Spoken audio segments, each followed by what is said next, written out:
Welcome D20 players. Let's take a look at the 2024 D&D Ranger preview.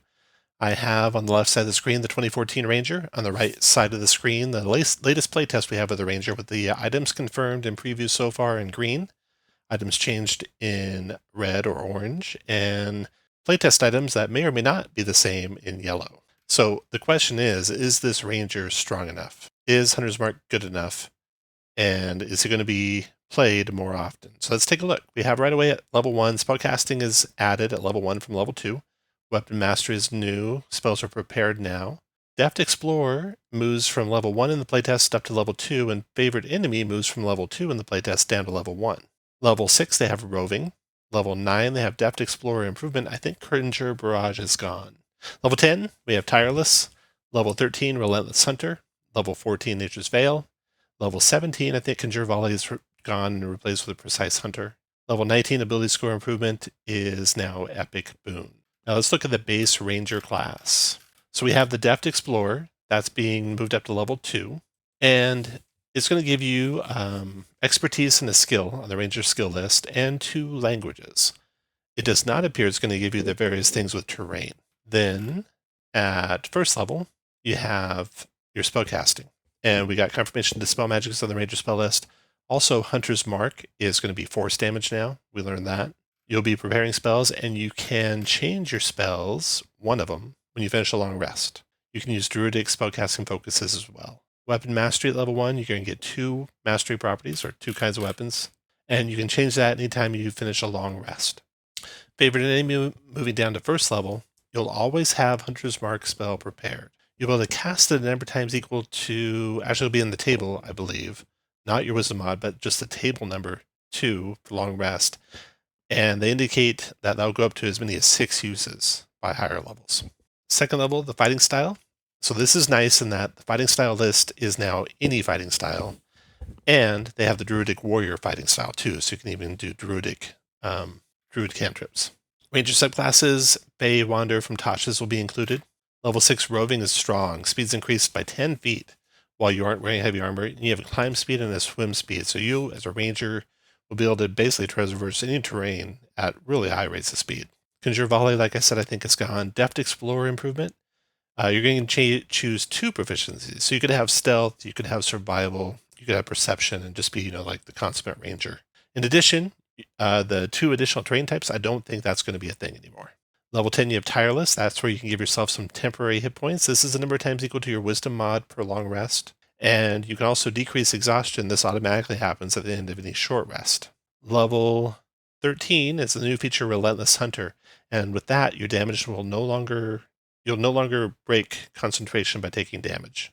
And level 14, Nature's Veil, is a bonus action. You can become invisible until the end of your next turn. And that doesn't break with attacking, so you'll be invisible all your attacks for this whole turn if you do the bonus action before your attacks, and then all the next turn. You can do that a number of times equal to your Wisdom modifier as well. Wisdom modifier is going to be important for Rangers, that's for sure. Level 17, I think Conjure Volley is gone, and we have instead Precise Hunter. But that gives you advantage on attacks of the creature with your Hunter's Mark on it. Level 18, Feral Senses, you can do you have blind sight to range of 30 feet. Level 20, Hunter's Mark is a D10. That's a horrendous capstone feature. I don't know what they're thinking there. There may or may not be this other feature here where attack rolls where you miss your Hunter's Mark, you'd add your Wisdom modifier. They didn't speak to that at all. But the damage part, the second damage part here, I think is included in the damage increase in the D10. So baseline Ranger Hunter's Mark, you get it for free. You can cast a number of times per day for free. By the time you reach 13th level, you don't lose concentration on it. By the time you're 17th level, you're getting advantage on every attack with it. By the time you're 20th level, you're doing extra D10s worth of damage, or doing D10 worth of damage. And that damage is all force damage, not your weapon type damage. So it's going to go through any kind of like resistances that creatures might have. Okay, let's look at the Ranger subclasses. We got Beastmaster, and this is heavily changed from before. You got your 3rd level Primal Companion, and there's a lot of details in the playtest that they didn't talk about if they're still there. They did confirm use your bonus action to command it at the start. They have a Beast of Land, Beast of Sea, Beast of Sky. They confirm they're going to be using these stat blocks. The proficiency bonus scaling in the stat blocks is replaced by Wisdom modifier, however, so another reason Wisdom modifier is going to be important for Rangers. They confirm 7th level exceptional training that you can tell it to do a dodge as a bonus. They did not confirm dash, disengage, and help, so I'm not sure those are still there. Bestial Fury, and the first time each turn your companion hits a creature under the effects of your Hunter's Mark, it'll deal extra force damage equal to the bonus damage of that spell. And then 15th level, share spells with your companion when they're within 30 feet of you. So that is the Beastmaster. Then we have the Fey Wanderer. And the Fey Wanderer did not actually change much, they say, from what's in Tasha's.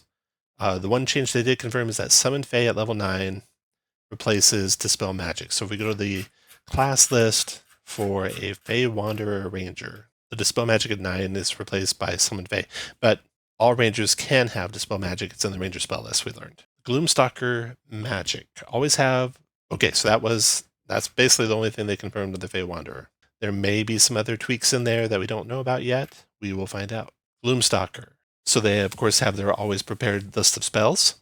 And now, instead of having that big Nova right at the start of a battle that made them really potent, they have some extra dice they can do once per turn. They didn't confirm the once per turn part, but they did confirm that's Wisdom modifier times per long rest. They talked about having better initiative. I don't know if they're retaining the Wisdom modifier bonus or if they're getting advantage, like the Barbarian gets. Umbral Sight is still their best feature, and maybe it's toned down a little bit with their, not Nova attacking the first round. But while they're entirely in darkness, they will have the invisible condition any creature that relies on dark vision to see them in that darkness. 7th level Iron Mind. We don't know if that changed or not.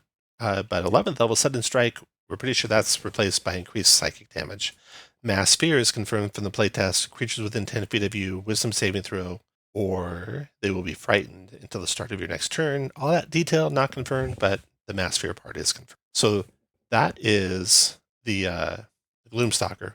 Their Shadowy Dodge also has an upgrade. They didn't talk about in detail what that upgrade would be. Then we come to our last of the subclasses, the Hunter. Some interesting tweaks here. So the Hunter's Prey, they removed one of the options, and they also let you change between options when you finish a short rest or a long rest. They didn't say I imagine they're keeping Colossal Slayer and Hordebreaker, probably getting rid of Retaliator. They didn't confirm that, though. 3rd level Hunter's Lore. So if you got your Hunter's Mark going, you will know the creature you're Hunter's marking, what its damage or condition immunities are, damage resistances, damage vulnerabilities, and you'll know all that. 7th level Defensive Tactics. Again, one of the options is removed. They didn't say which one. And you can change this when you finish a short rest or a long rest. 11th level Superior Hunter's Prey. I think the feature there in the playtest is replaced by when you deal damage to a Hunter's Mark creature, you can also do damage to another creature within 30 feet of it. I assume it's your Hunter's Mark damage. They weren't specific there.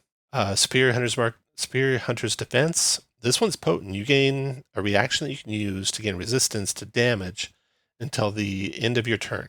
So that is pretty strong. And that's it. That is the 2024 previews for the Ranger. It's better. It's kind of it feels a little bit more rangery. I don't know if it's as far as they needed to take it. Let me know what you think in the comments. Thank you very much for watching, and I'll see you at the next video.